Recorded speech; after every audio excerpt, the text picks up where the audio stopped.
Psychologie. Les vérités cachées sur le mamelon féminin.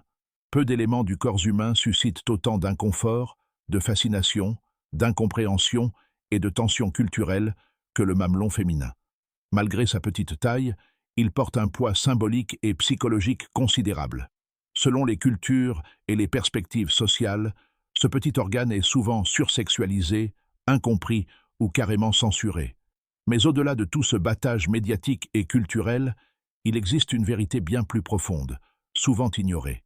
Le mamelon féminin possède une importance biologique considérable, une richesse psychologique considérable et une complexité neurologique souvent méconnue. Commençons par le biologique.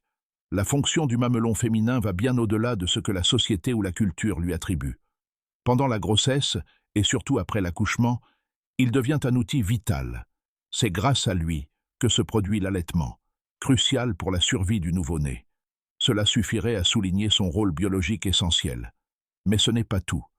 L'aréole, la zone qui l'entoure, contient un grand nombre de terminaisons nerveuses et de fibres musculaires lisses, ce qui en fait une région extrêmement sensible au toucher et aux variations de température.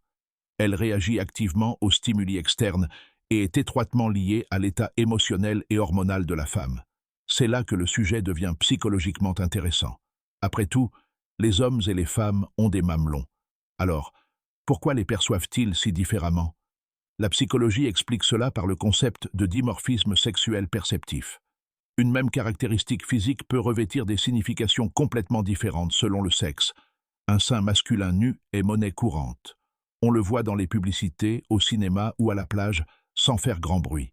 Mais le mamelon féminin, en revanche, est souvent l'objet de censure, de scandales et de condamnations morales. Il ne s'agit pas de différences anatomiques, mais plutôt de la valeur symbolique que la société lui attribue.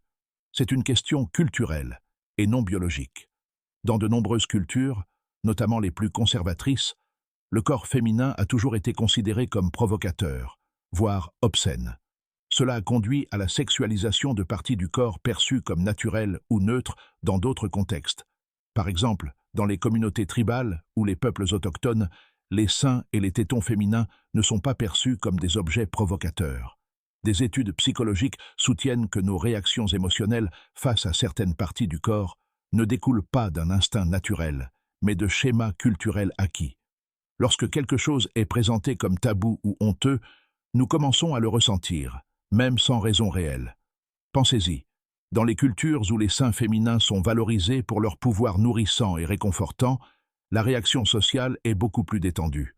En revanche, dans les sociétés où les seins sont cachés ou considérés comme tabous, même un rapide coup d'œil peut provoquer gêne ou surprise. Mais cette réaction n'est pas naturelle. Elle est le produit d'une programmation culturelle. Et voici ce qui est étonnant. Les neurosciences ont montré que la stimulation des mamelons active la même région du cerveau que le toucher des parties génitales, le cortex somatosensoriel, responsable du traitement des sensations tactiles. Pour de nombreuses femmes, cette zone est non seulement biologiquement sensible, mais aussi liée au plaisir émotionnel et sexuel. Par conséquent, selon le contexte, toucher les mamelons peut procurer une sensation sensuelle ou intime.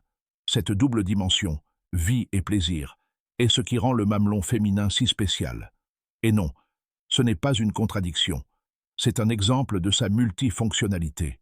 Cependant, la société réduit souvent cette complexité à une interprétation unique, voire la considère comme inacceptable. Cela a un impact réel. De nombreuses jeunes femmes grandissent avec la honte de leur anatomie, alors même qu'elles commencent à se comprendre elles-mêmes. Cette confusion peut avoir des conséquences: anxiété, faible estime de soi et déconnexion avec son propre corps. Lorsque le naturel devient tabou, la liberté et la paix intérieure sont compromises. Au contraire, une approche éducative, ouverte et saine du corps contribue à renforcer l'estime de soi, à établir des limites personnelles et à créer des relations plus saines, tant avec soi-même qu'avec les autres. Le paradoxe est le suivant. Une partie si essentielle et naturelle du corps est devenue source d'inconfort. Mais le problème n'est pas le téton, mais plutôt le silence, les préjugés et l'incompréhension. Si nous voulons transformer cette réalité, nous devons parler, éduquer et expliquer. En commençant à considérer le corps féminin à travers le prisme de la science et de la psychologie, et pas seulement à travers un prisme sexualisé, nous contribuons à faire évoluer les normes sociales et à nous rapprocher d'une véritable égalité des sexes.